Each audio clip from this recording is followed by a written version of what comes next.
Привет, дорогие зрители! С вами канал для всех, кто любит жить вкусно, и с вами я, Галина Артеменко. Если вы любите сырники, но еще не нашли свой идеальный рецепт, или же во время приготовления у вас постоянно что-то не получается, то не переключайтесь, это видео для вас. Сырники любят все. Если вы с этим не согласны, обязательно напишите мне об этом в комментарии, но лично я таких людей не встречала. Сырники это просто. Да, но моя дружба с ними сложилась далеко не с первого раза.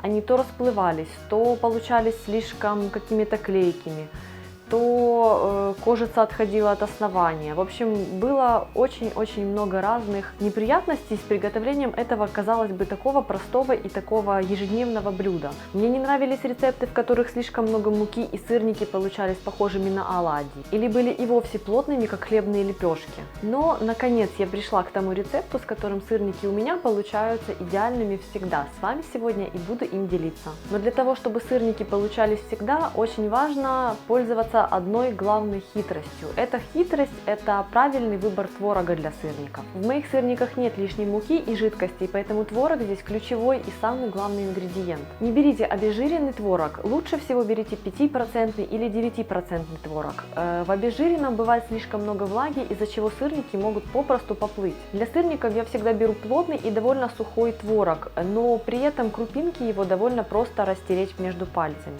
Если крупинки будут слишком плотными по своей текстуре, то вам будет сложно смешать массу для того, чтобы она получилась полностью однородной. А с некоторыми производителями творога вообще не получается вымешать массу до однородности. Крупинки так и остаются крупинками. Также я рекомендую вам обратить внимание на суховатый плотный творог, который продается в брикетах, такой как бы пастообразный. В зависимости от того, хочу я приготовить сразу много сырников или же готовлю всего одну порцию, я готовлю тесто либо в чаше своего комбайна, либо попросту вручную. Набор ингредиентов очень простой, вы видите список на экране, а также он будет в инфобоксе. Посмотрите, какой творог я использую для сырников. Как я и говорила, он довольно сухой и плотный, но крупинки легко растираются между пальцами. Добавьте сахар, его количество можно менять под ваш вкус. Вбейте яйцо.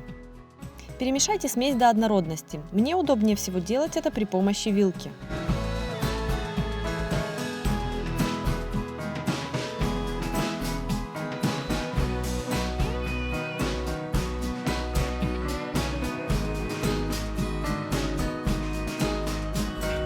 Добавьте муку и вымешайте массу. Я люблю использовать кокосовую муку. Ее нужно совсем немного, так как она невероятно гигроскопична. Другой муки, овсяной, рисовой или любой другой, обычно уходит вдвое больше. Вот такой по консистенции получится масса. На какую-нибудь рабочую поверхность высыпьте муку для обваливания. Мне больше всего нравится обваливать сырники в рисовой муке. Она ложится очень тонким слоем. Выложите на муку комочки творожной массы. Удобнее всего делать это при помощи ложки для мороженого. Обваляйте комочки массы в муки со всех сторон и придайте сырникам цилиндрическую форму.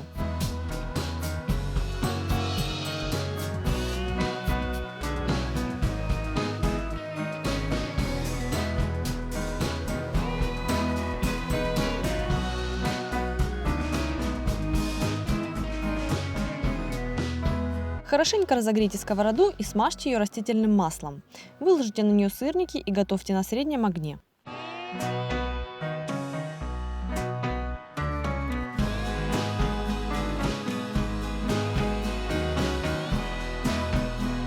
Когда сырники зарумянятся с нижней стороны, переверните их на другую сторону и продолжайте приготовление до румяности с обеих сторон.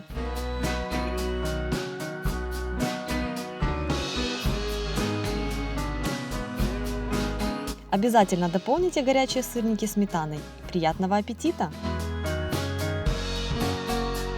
Надеюсь, что этот рецепт вы полюбите так же сильно, как люблю его я. Обязательно ставьте лайки, подписывайтесь на мой канал, чтобы не пропускать ни одного нового видео.